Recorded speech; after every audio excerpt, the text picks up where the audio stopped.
দাদির সাথে নাতিন যায়, দাদির হাত মোজা পা মোজা, ইরানি বোরখা লাগাইয়া রাস্তা দিয়ে যায়। আর নাতিন বয়স্ক 18-19 বছর বয়স, সুলদুগা মেলা, নাক মুক্তা ঝলা, ওড়না জামা ফইরাম দাদির পিছু পিছু যায়। এবারে আপনি কোন আমি উচিত ছিল দাদি যদি এভাবে যাইতো, বুড়ি হাত দিকে মানুষ চাইতো না। এইভাবে ডাকা তো নাতিনের দরকার ছিল, ঠিক না বেটি? এবার আপনি বোঝেন, এটা যদি আমার সমাজের এই হালত হয়, আপনার সংসারের মধ্যে ভালো নাতি আইবনি, ভালো ছেলে মেয়ে হবেনি।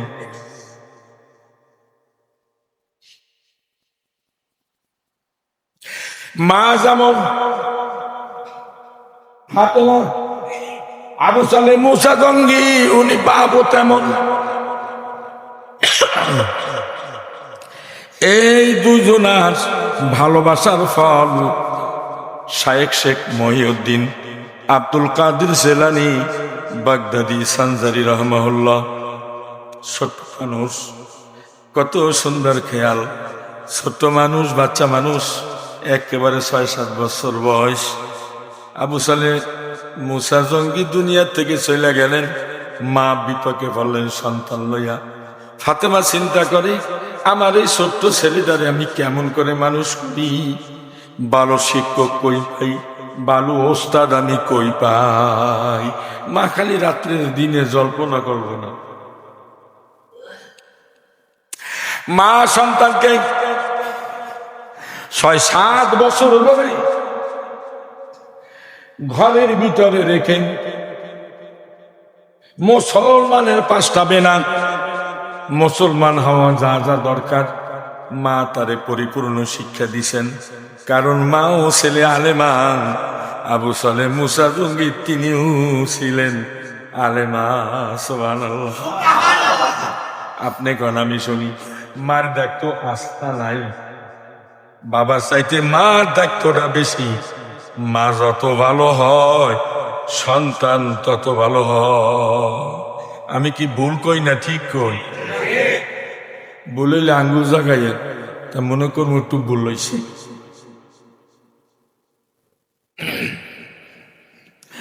হঠাৎ করে একদিন মা কয়, বাবা আব্দুল কাদের, দিন হয়ে গেছে, ঘরে তো পানি নাই।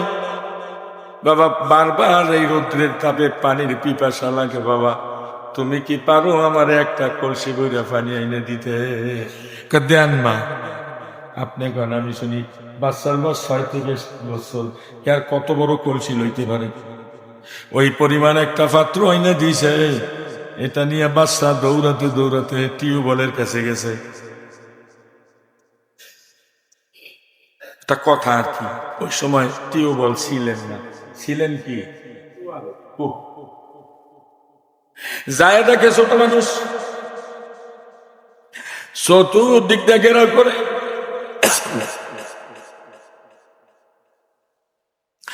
পানি উঠাইতেছে। বাচ্চারা ডরে, পাত্রটা জমিনের মধ্যে লাগছে, লাগাই দিয়া উনি চুপ করে দাঁড়াই দিছে। পানি সবার নেওয়া হইলে বাচ্চারা পানি উড়ে নিবে।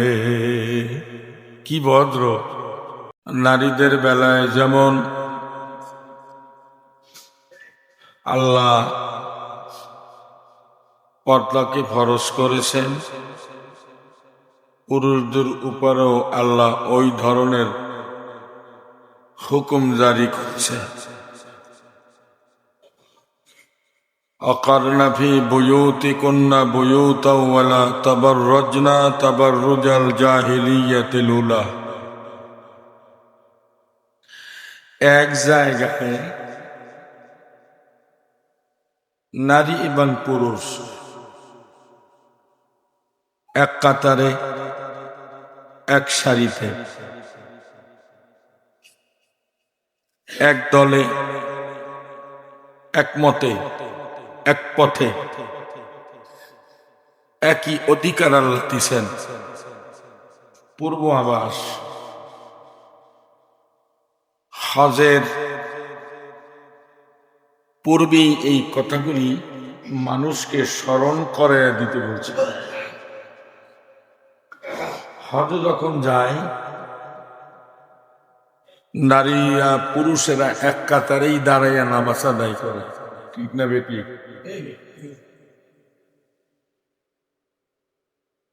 নারীরা যেভাবে তওয়াফ করে পুরুষেরাও সেইভাবেই তওয়াফ করে। নারীরা যেভাবে মুজদালেফায় যায়, মিনায় যায়, শয়তানকে কঙ্কর মারে, আরাফায় যায়, মদিনা জিয়ারত করে, কাবা জিয়ারত করে, সবই সারিবদ্ধভাবে হয়। এখানে কোনো ভেদাভেদ নাই। এছাড়া পৃথিবীর যত জায়গাতে আছে নারী পুরুষ আলাদা আলাদা, আল্লাহর ওয়াদা আছে।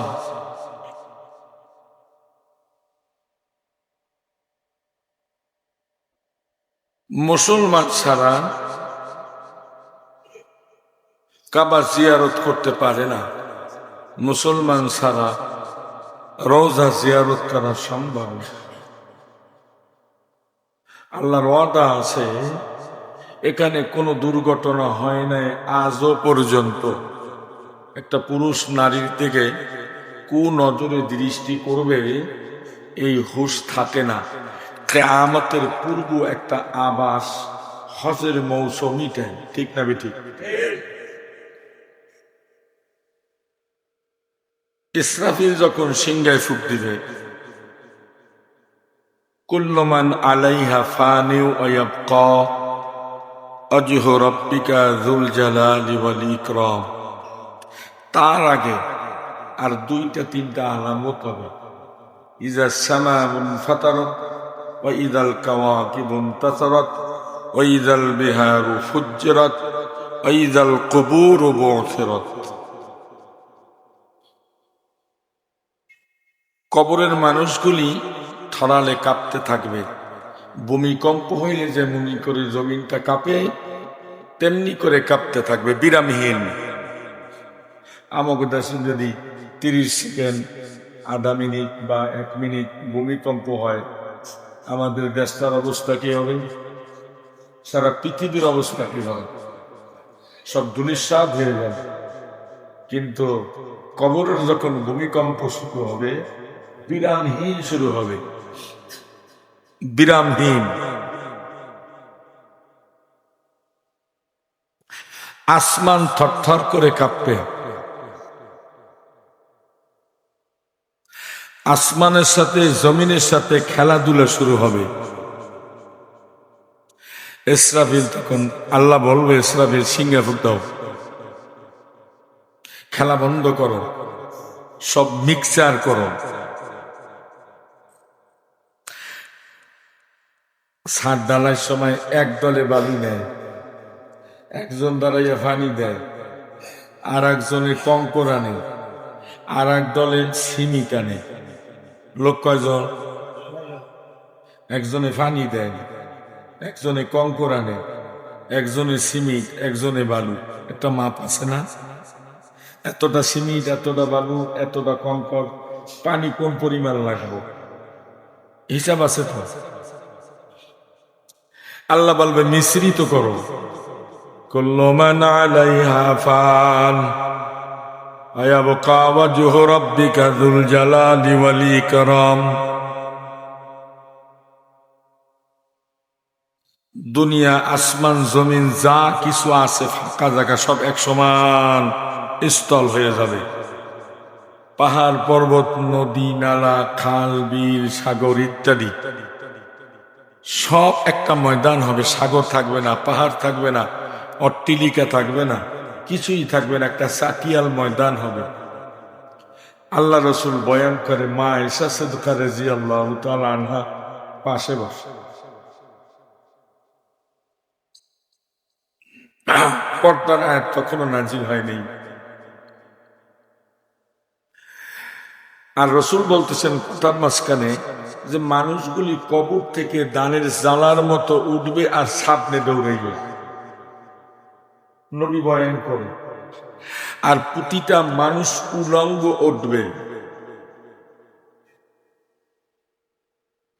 মা আয়েশা রাদিয়াল্লাহু তাআলা আনহা বলেন, ইয়া রাসূলুল্লাহ, ইয়া হাবিবাল্লাহ, জানতে ভাসো না প্রতিটা মানুষ উলঙ্গ উঠবে, আমরাও? আল্লাহ রসুল বলছে হ্যাঁ।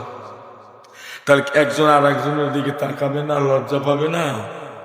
তখন ইয়া রাসূলুল্লাহ, আল্লাহ নবী বলতেছেন, মানুষের হুঁশ থাকবে না একজন আর একজনের দিকে তাকাতে, শুধুমাত্র ভয়ে কম্প হয়ে সামনে দৌড়াবে, আল্লাহ খুঁজবে। সুবহানাল্লাহ বলবেন না?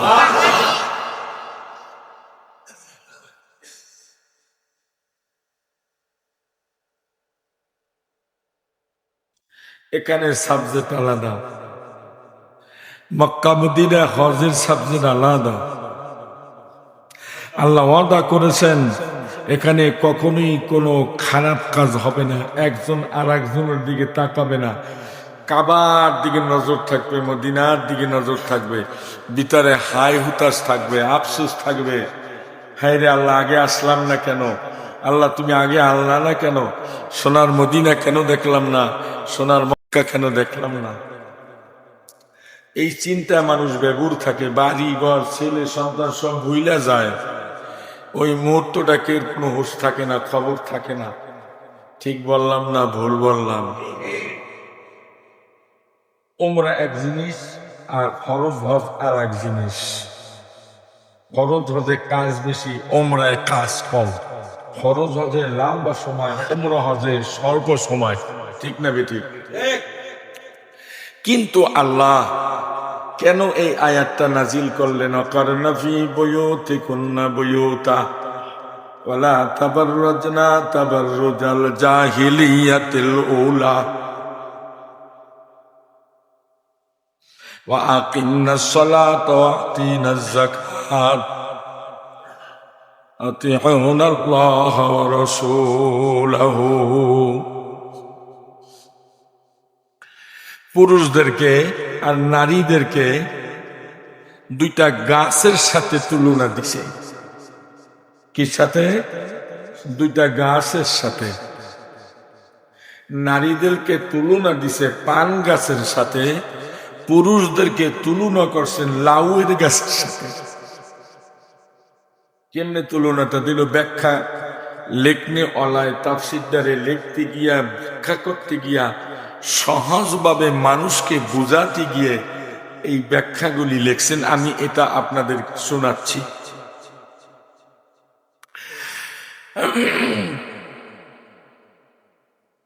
আলহামদুলিল্লাহ, যারা পর্দা করে তো আলহামদুলিল্লাহ, শুকরিয়া আল্লাহ দরবার। যারা পর্দা করেন আমি তাদের কথা বলছি, আর যারা পর্দা করে তাদের প্রশংসা করছি, আল্লাহর কাছে দোয়াও করছি। আপনারাও দোয়া করবেন তাদের জন্য।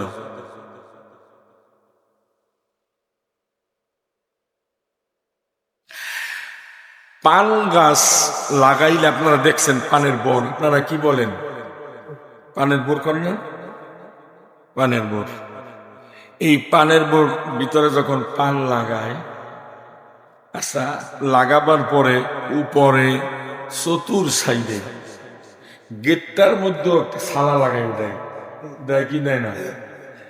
ওখানে কোনো রৌদ্র লাগতে দেয় না, বাতাসটা হালকা ঢুকবে, সেজন্যই হোমবাইলের বেড়া দেয়, উপর থেকে যেন একটু হাওয়া আসতে পারে, সেজন্য পাড়ের হোমরাই দিয়া এমন করে বেড়া দেয়, হালকা বাতাস যেন একটু ঢুকতে পারে, অক্সিজেন যেন একটু ঢুকতে পারে, কিন্তু রৌদ্র যেতে লাগতে পারে না, সেজন্য পানের হোমরাইল উপরে দিয়ে আবার নারিকেল গাছ, খেজুর গাছের পাতা দিয়ে দেয়, তারপরে খ্যাতটা ছিটাইয়া দেয়। এর মানে কি? এর মানে হলো যে পান গাছে যদি রৌদ্র লাগে, ওরা যদি একটু বিপদ হয়ে যায়, তাহলে লতাটা কম পাবে, পানগুলি ছোট হবে, আর মাথা মইরা যাবে। কথা বুঝতেছেন? যদি পানের হালত এইটা হইতে পারে, এটা আশরাফুল মাকলুকাতের খেদমতের জন্য, খাওয়া দাওয়ার জন্য। কিন্তু আশরাফুল মাকলুকাতের সেরা মাকলুক হইলাম আমরা। আমাদের বেড়াটা কেমন হওয়া উচিত? আমাদের শরীরে রৌদ্র লাগলে আমাদের অবস্থা কেমন হওয়া উচিত? ওই কথাটা বোঝাতে চাচ্ছিল। যত রৌদ্র যাতে না লাগে, পান যাতে বড় বড় হয়, লতা যত বেশি বাইতে পারে, পানের প্রোটেকশনটা বেশি হবে। ঠিক না বেটি? আর লাউ গাছ, পুরুষকে বলছে লাউ গাছের সমতুল্য। লাউ গাছ থাকবে উন্মুক্ত জায়গায়, যেখানে রৌদ্র লাগবে। রৌদ্র লাগলে লাউ গাছ মোটা হবে, ডাটা পাতাগুলি কালো রূপ ধারণ করবে, বাওয়া গতি বেগে করবে, গতি অনুযায়ী ফুল বেশি ধরবে, ফলও তেমনি করে হবে, ফলগুলি তরুতাজা হবে। আর যদি লাউ গাছে ছায়া থাকে, রৌদ্র না থাকে, তাহলে শুধু পাতাই হবে, তা বাইতেই থাকবে, কাইতে কেটে বিক্রি করা হবে। ঠিক না বিক্রি? কিন্তু লাউ আর খাওয়া সম্ভব নয়। এজন্য বলছেন নারীদেরকে, ওয়াকুল্লিল মুমিনিনা ইয়াগুদ্দু মিন আবসারিহিম। পুরুষদেরকে বলছে, এ পুরুষেরা, তোমরা তোমার আপন চক্ষুকে নিম্নগামী করো, বাহিরে বাহিরে তোমরা বেশি গমন করো। অকুল্লিল মুমিনাতি ইয়াগুদ্দুনা মিন আবসারিহিন্না। নারীরা তোমরা বেশি বেশি ঘরে থাকো, বাইরে উন্মুক্ত অবস্থায় চইল না। তোমার পেট থেকে পানের মতো পাতাগুলি বের হবে। তোমার পেট থেকে যেই সন্তানটা হবে, শিক্ষিত হবে, ভদ্র হবে, উঁচু মানের হবে, সামাজিক হবে, চোর বাটপার বদমাস লুচ্চা লম্পট হবে না।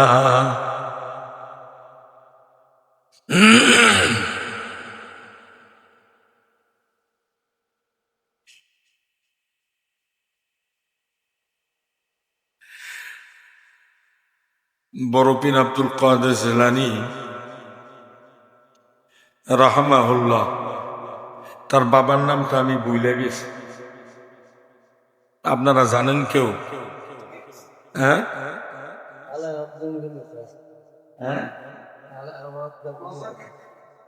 মনে আছে? আবু সালেহ জঙ্গি মুসা। আলহামদুলিল্লাহ কইতেন না? ক্ষুধার্ত মানুষ। আরে আমরা তো এখন, আজ থেকে 40 বছর আগের কথাটা একটু স্মরণ করেন তো। বুড়ারা, যুবক না, যুবকরা তো মারফানি কিনতে ফরিয়ে টাকা দেখছে কসকাস করে। আর আমরা যারা একটু বয়স্ক মানুষ অনেক কষ্ট করছি। ঠিক না বেটি? লেখাপড়ায় কষ্ট করছি। আমার জীবনে চাকরি করছি 125 টাকায়।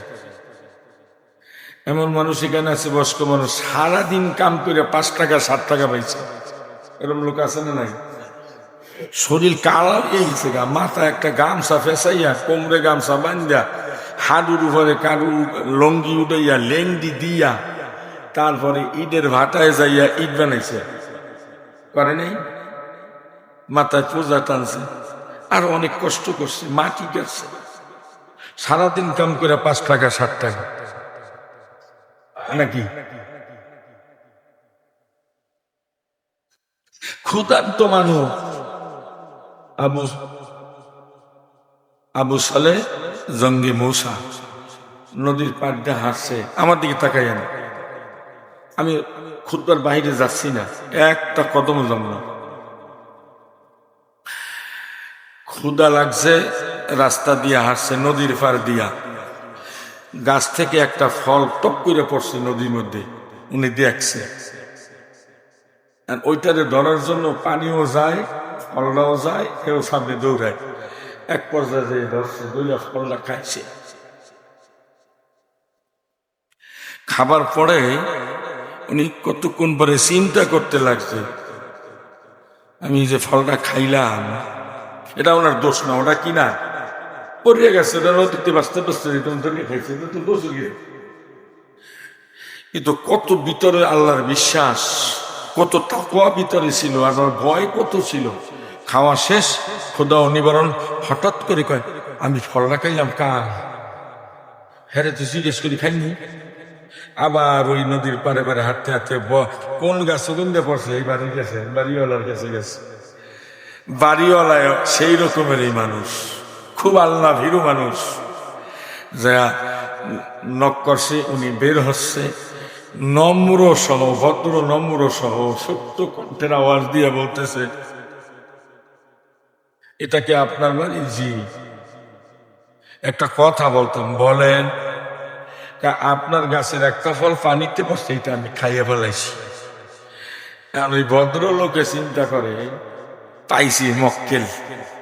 কি পাইছি? একটা মক্কেল পাইছি, যা আমি খোঁজ দিয়েছিলাম আমার মেয়ের জন্য, আমার মেয়ে ফাতেমার জন্য যা আমি খোঁজ দিয়েছিলাম তা আমি পাইয়ে গেছি। খাইছো ভালো হয়েছে, দামি ছাড়াই, কারণ এত সহজ না। কি কয়? আইসো ভালো করছো, তুমি ভালো লোক, এটা বুঝতে পারছি আমি, তবে এত সহজে আমি দামি ছাড়ি না। আমার বাড়ি গোলামি করবা, বাড়িঘর দেখবা, ঝাড়ু মারু দেবা, কাজকর্ম করবা টরবা, এভাবে 12 বছর করো। এরপরে আমার যদি মন চায় আমি তোমার মাপ দিব না, দিব না। উনি চিন্তা করে গোলামি করা ভালো, কিন্তু আল্লাহর কাছে বিচারে থাকা ভালো না। সুবহানাল্লাহ কর। আল্লাহর আদালতের বিচারে আমি ভাঙবো না কুলাইতে, লাগে এই দুনিয়া একটু কষ্ট করিয়ে যাই। 12 বছর শেষ হইলে সংক্ষেপ করছি। আমি একটা ভালো কথা আপনাদের কাছে তুলে ধরতে চাচ্ছি, সেই জন্য এই কথাটা বলছি। পুরুষের ওয়াজ আর নারীদের ওয়াজ আর করবো না। এইটার ভিতর থেকে যেটু বাইর হয়ে আসবে টোটকা টোটকা এইটুই বলবো, তাতে আমার সময় পরে শেষ হয়ে যাবে। বেচারায় কয়, যাই লোক খুঁজতেছিলাম এতটা বছর ধরে, আজকে সেই লোক আল্লাহ আমার সামনে এনে দিছে। সুবহানাল্লাহ।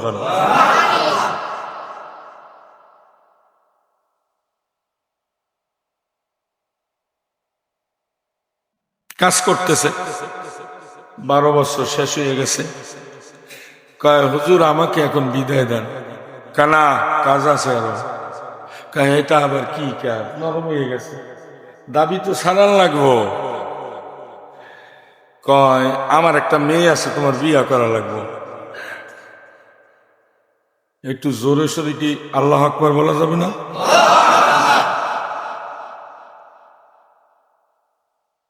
কয়টা আবার কি কন, আমি গরিব মানুষ। আর শোনো, কথা শেষ করি নাই, খালি বিয়ের কথা মাত্র বলছে, আরো কথা আছে। আমার মেয়েটা কিন্তু চোখে দেখে না, হাঁটতেও পারে না, কথাও কিন্তু কইতে পারে না। এনের কায় আল্লাহ এটা কোন বিপদে আলাইলো আমারে? একটা ফল খাই আমার এত অপরাধ, 12 বছর গোলামি করলাম, এখন আমার কাছে ওনার মাইয়া বিয়ে দিব, সেটা আবার সয়ে দেয় না, সেটা আবার হাঁটতেও পারে না, এটা আবার কথাও কইতে পারে না। এই অন্ধ, এই বোবা, এই লুলা আমার কপালে ছিল। আল্লাহ তুমি যা করো। উজু করে 2 রাকাত নামাজ পড়া বইয়ে জিমাইতেছে, কে জানে আওয়াজ দিয়ে তাকে শোনাচ্ছে, ভয় কিসের? রাজি হয়ে যাও। সুবহানাল্লাহ। আচ্ছা আপনারা কেন, কলা গাছ থেকে কি নারিকেল হইছে? তাল গাছ থেকে কি আম হইছে? মনে রাখবেন, আবার এই কথা দুইটা মনে রাখবেন। কলা গাছ থেকে কলা গাছ, নারিকেল গাছ থেকে নারিকেল, খেজুর গাছ থেকে খেজুর, তাল গাছ থেকে তাল, আম থেকে আম, ঠিক না? কিন্তু একই মাটির ফসফরাসি। এইটা তাল গাছ, এটা নারকেল গাছ, এটা খেজুর গাছ, ওইটা আম গাছ, ওইটা কাঁঠাল গাছ, মাটি এক, তালের স্বাদ এক, খেজুরের স্বাদ এক, আমের স্বাদ এক, ইত্যাদি।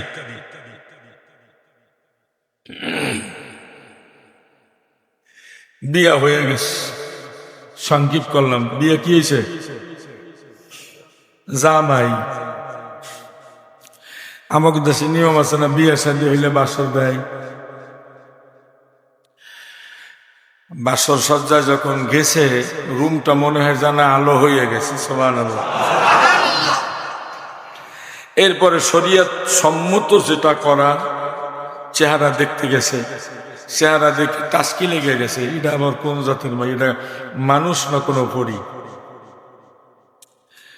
তারপরে তাকে সালাম দিছে, আওয়াজ করে স্বামীকে শোনাবার জন্য আওয়াজ করে কয় ওয়া আলাইকুমুস, অকি হেনা বাবা।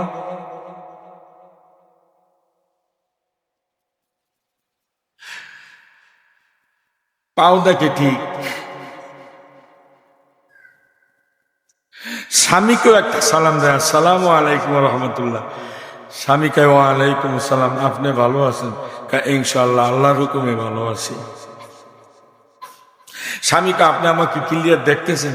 আমি দেখবো না, কারণ আমার তো চোখ আছে, আমি তো সব দেখি, আমার চোখ কোনো পাওয়ারের ডিস্টার্ব না। এখন বইয়ে বইয়ে চিন্তা করে হ্যার বাবা কি কইল, চোখে দেখে না, কথা বলতে পারে না, হাঁটতেও পারে না।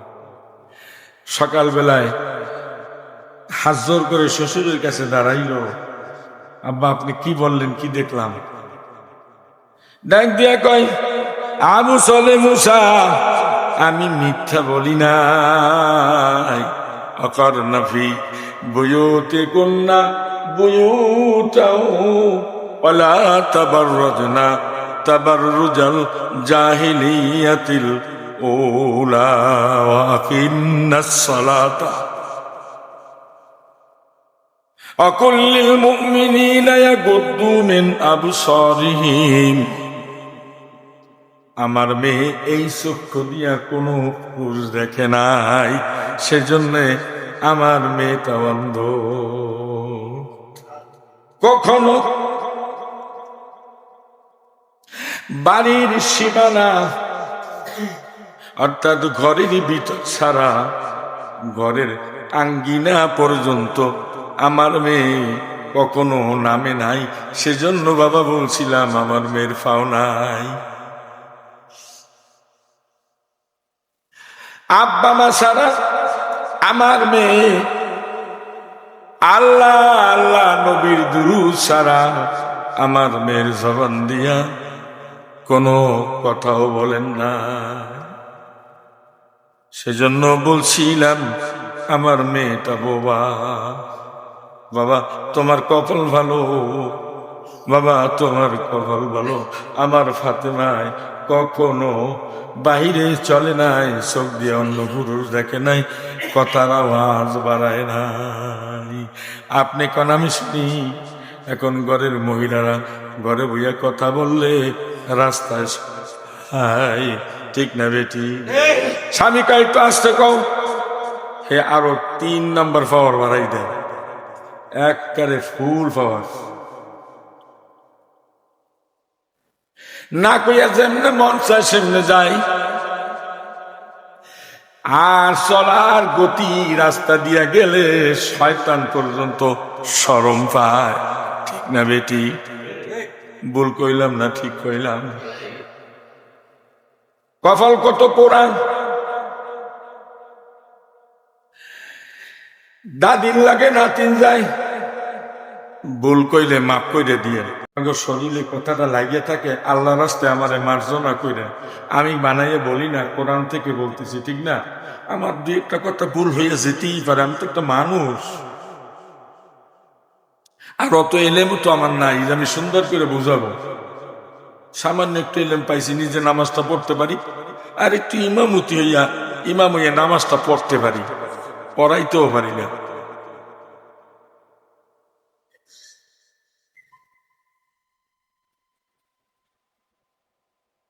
দাদির সাথে নাতিন যায়, দাদির হাত মোজা পা মোজা, ইরানি বোরখা লাগাইয়া রাস্তা দিয়ে যায়। আর নাতিন বয়স্ক 18-19 বছর বয়স, সুলদগা মেলা, নাক মুক্তা ঝলা, ওড়না জামা ফইরাম দাদির পিছু পিছু যায়। এবারে আপনি কোন আমি উচিত ছিল দাদি যদি এভাবে যাইতো, বুড়ি হাত দিকে মানুষ চাইতো না।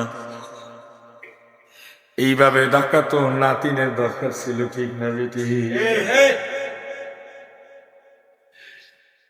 এবারে আপনি বোঝেন, এটা যদি আমার সমাজের এই হালত হয়,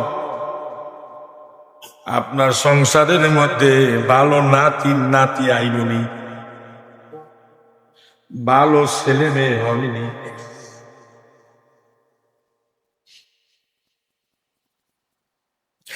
মা যেমন হাতে না আবু সালে মুসা জঙ্গি, উনি বাবু তেমন। এই দুজনার ভালোবাসার ফল শায়েখ শেখ মহিউদ্দিন আব্দুল কাদের জেলানী বাগদাদি সানজারি রহমাহুল্লাহ। ছোট্ট মানুষ, কত সুন্দর খেয়াল। ছোট্ট মানুষ, বাচ্চা মানুষ, একেবারে 6-7 বছর বয়স।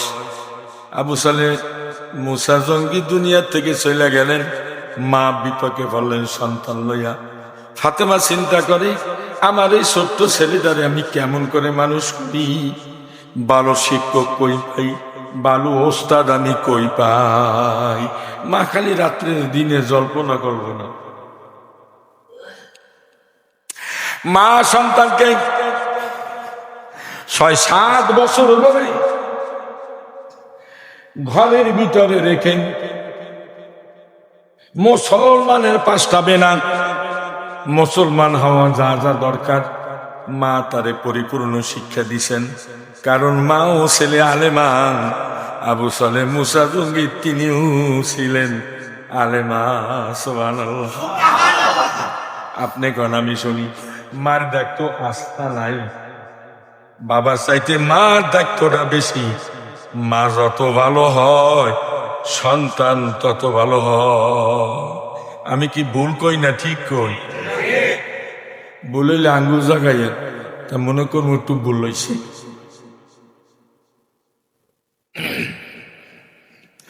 হঠাৎ করে একদিন মা কয়, বাবা আব্দুল কাদের, দিন হয়ে গেছে, ঘরে তো পানি নাই। বাবা বারবার এই রৌদ্রের তাপে পানির পিপাসা লাগে, বাবা তুমি কি পারো আমার একটা কলসি বইরা পানি এনে দিতে? দেন মা। আপনি কেন আমি শুনি, বাচ্চার বয়স 6 থেকে 7 বছর, আর কত বড় কলসি লইতে পারে? ওই পরিমাণ একটা পাত্র এনে দিছে। এটা নিয়ে বাচ্চা দৌড়াতে দৌড়াতে টিউবওয়েলের কাছে গেছে। একটা কথা আর কি, ওই সময় টিউবওয়েল ছিলেন না, ছিলেন কি যায় দেখে ছোট মানুষ চতুর্দিক দিয়ে ঘেরাও করে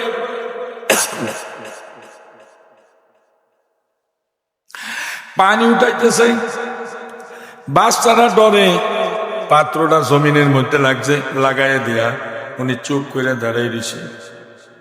পানি সবার নেওয়া হইলে বাচ্চারা পানি উড়ে নিবে। কি ভদ্র!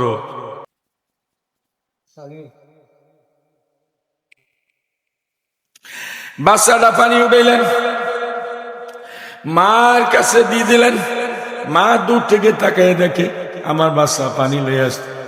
সামনে আগাইয়া বাচ্চা থেকে পানির পাত্রটা হাতে নিছে, নিয়ে যখন ঘরে থইবে তাকাইয়া দেখে তলির মধ্যে, পাত্রের তলির মধ্যে মাটি লেগে রয়েছে। জিজ্ঞেস করে, বাবা এই মাটিটা কিসের? মা তো জানি না, কিন্তু আমি ওখানের হালত দেখা পানির পাত্র আমি জমিনে রাখছিলাম, আমার মনে হয় তুমি পাত্র ধুইয়া দিছ, ওই পাত্রের পানি সুবাইয়া মাটিতে পড়ছে, মাটি ভিজা মনে হয় পাত্রে লাগছে। বাবা সর্বনাশ! মাটি দূরে ভালো কইরা কাছাইয়া বাচ্চার হাতে দিয়ে কয়, বাবা মাটিটা যেইখান থেকে আনছো ওইখানে রেখে আসো।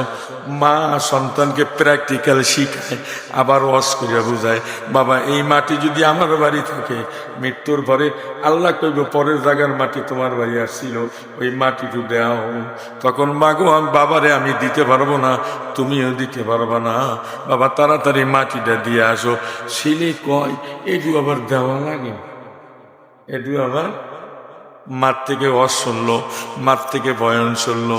বলেন এই জাতের মা যদি হয়, সন্তান আব্দুল কাদের জিলানীর মতো হবে।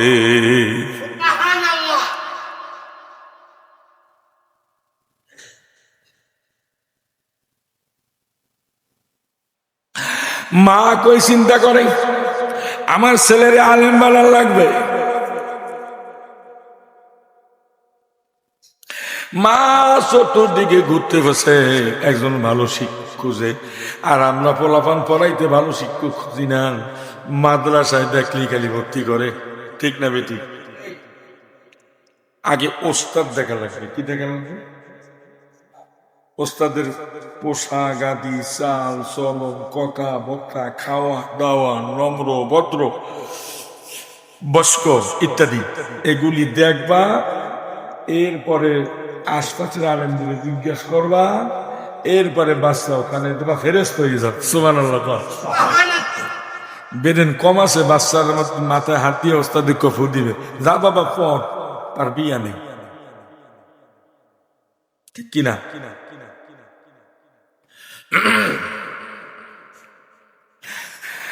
খুঁজতে খুঁজতে সন্ধান পাইল ওই গাবতলার মোড়ে একজন ভালো হুজুর আছে, বয়স্ক মানুষ, আল্লাহওয়ালা। একটা সিডি লেখছে, কয়েক টাকা পয়সা দিছে, ছেলের এই পকেটে দিছে, ছেলের এই পকেটে দিছে, বুক পকেটে দিছে, প্যানের মধ্যে খুঁজে দিছে, বিভিন্ন জায়গায় দিয়া ছেলেরে কয় বাবা এককালে সোজা হাঁটতে হাঁটতে নদী পার হইয়া, গুদারা পার হইয়া, লঞ্চে উইটা, স্টিমারে উইটা, বাসে ট্রাঙ্গে উইটা একেবারে গাবতলার মোড়ে যাইবা, জিজ্ঞাসা করবা অমুক নামের হুজুরের ঠিকানা, তোমার লোকেরা দেখাই দিবে, যাইয়া ওখানে কাগজটা দিবা, তোমার পরিচয় পাইলে তোমারে ভর্তি করবে, তুমি ওখানে পড়বা, সময় মতো আমি মা গিয়া তোমারে দেখে আসবো। বয়স কত? কথা কয় না, বয়স কত? আমাকে বাচ্চাদের পাঠালে যাইতে পারবো? এই মোড়ে কিন্তু সাইকেল দেবেন, অর্ধেক পথে যাইয়ে দেখবে চানাচুর গেছে, দেন দুইটা চানাচুর, কদ্দু যাই দেখবে কি জানি কয় ওই কলকি বড়া, ওই কি জানি বেছে না, কলকির গান গাইয়া দেন 10 টাকার। এরকম খাইতে খাইতে খাইতে খাইতে টাকা শেষ, কতক্ষণ করে ঘুরিয়ে আসবে, খুঁজা পাই নাই। কেন আমি যেই কাজটা আমার বলার হয়েছে ওরকম শিক্ষিত। ঠিক না বে ঠিক? ছেলে তো গেছে, পরিচয় দিল, খত দেখলো, চিঠি দেখা বুকের লগে জড়াই ধরলো। ছেলের এবার পড়াইতেছে, ওস্তাদে সবক দিচ্ছে, অনেক লম্বা কিসা, কারণ একটা দলিল আমি পুরাপুরি পাই নাই, সেজন্য কথাটা আমি বলবো না। ছেলেরে যা পড়ায় ওস্তাদের লাগে তাই পড়ে, ছেলেরে যা কইয়া দেয় ওস্তাদের লাগে তাই কয়। আর ওস্তাদে বিধি হয়ে গেছে কিরে, আমি যা কই ঠিক মতোই তো কয়, আমি যেটা বলি ও তো ঠিক মতোই উত্তর দেয়, আমি সামনে যাই ও তো সামনে যায়, আমি যা পড়াই ও তো তাই পড়ে। আর জবানও তো ঠিক, জিহ্বাও তো ঠিক, কণ্ঠ ঠিক, পড়ার আওয়াজও তো ঠিক। সুবহানাল্লাহ। অল্প সময় হাফেজে কোরআন হয়ে গেল, অনেক বড় আলেম হয়ে গেল। শায়েখ শেখ মহিউদ্দিন আব্দুল কাদের জিলানী বাগদাদি সানজারি রহমাহুল্লাহ, জগৎ বিজ্ঞাত গোটা পৃথিবীর শ্রেষ্ঠতম আলেম তৎকালীন যুগে, আজও পর্যন্ত কিয়ামত পর্যন্ত তার মতো বেলায়েত প্রাপ্ত একজন ওলিও দুনিয়ার জমিনে আসে না, আসবেও না। সুবহানাল্লাহ। মা যদি ভালো হয়, বাপ যদি ভালো হয়, সন্তান ভালো হবে কি হবে না? করনা ফি বুয়ুতিকুন্না বুয়ুতাও ওয়ালা তাবাররাজনা তাবাররুজাল জাহিলিয়াতিল উলা। এজন্য বলছি ভাই, বেজার হব না। কেন? ভুল আমারও মধ্যে, আপনারও মধ্যে। ভাইজান, অন্যায়কারীরই পুলিশ খোঁজে, শাস্তি দেয়। ঠিক না বেঠি? আর আল্লাহ পাপীরে খোঁজে, মাপ দেয়। সুবহানাল্লাহ কোন? অন্যায়কারীরই পুলিশে খোঁজে, দরে হাজত দেয়। আর পাপীরই আল্লাহ খোঁজে, পাপিরি আল্লাহ মাপ দেয়, পাপিরি আল্লাহ জান্নাত দেয়, ঠিক না ঠিক? এই আল্লাহরে কি ছাড়া যায়?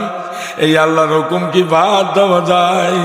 এই আল্লাহর বিধান ছাইরা যদি অন্য কোনো বিধানে কদম দেয়, আমার আল্লাহ কয় পুরা কপাল রে, বুঝে আমারে ও বুঝলি না। আরে চিন্নাও আমারে চিনলি না? আমি তো নারিকেল গাছ থেকে আমি নারিকেল বসাই, আর নারিকেলের মধ্যে পানি দেই, নারিকেলের পানির চতুর্দিকে আমি দুধ দিয়া ভইরা দেই, ঠিক না বেটি? তাল গাছের মাথায় তাল দেই, তালের মধ্যে পানি দেই, আবার নরম পানির চতুর্দিকটা নরম বানাইয়া দেই, আবার পাকলে ওটার মধ্যে লাসা দেই, ওইটা কসলাইয়া দুধ দিয়া খাও। আল্লাহ চিনলি না? একই মাটির থেকে আমি নারিকেল ধরাইলাম, একই মাটির থেকে তাল বানাইলাম, একই জায়গার থেকে আমি আম গাছ টক বানাইলাম, আর একটা আম গাছ আমি মিষ্টি বানাইলাম, একটা আমি ল্যাংড়া আম দিলাম, আর একটা আমি ফজলি আম বানাইলাম, আর একটা অমুক আম বানাইলাম। একই মাটির থেকে আমি ফলাইয়া জ্বলাইয়া তোরে খাওয়াইয়া তোর শরীর তরতাজা বানাইলাম। ওই আল্লাহরে কি একবারও তুই চিনলি না? ভালো কইরা আল্লাহরে চেন, তোর কপাল খুলবে। আমি আল্লাহ তোরই তো খুঁজি। তুই যদি একবার কও আল্লাহ মাফ করে দে, আমি তোর সব জীবনের গুনাহ মাফ করে দিব।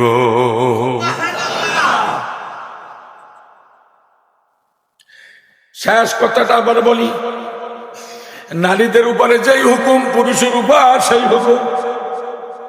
নারীদের জন্য শুধু পর্দা, পুরুষের জন্য পর্দা, কিন্তু পুরুষ থাকবে বাহিরে, নারী থাকবে ঘরে, ঠিক না বেটি?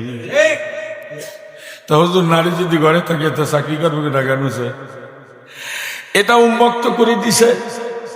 তুমি সংসার চালাইতে, পেটের ক্ষুধা নিবারণ করতে, তোমার যদি খেতে কাম করা লাগে পর্দা সহকারে করো, স্বামীর একটু উপকার হবে, ঠিক না বেটি?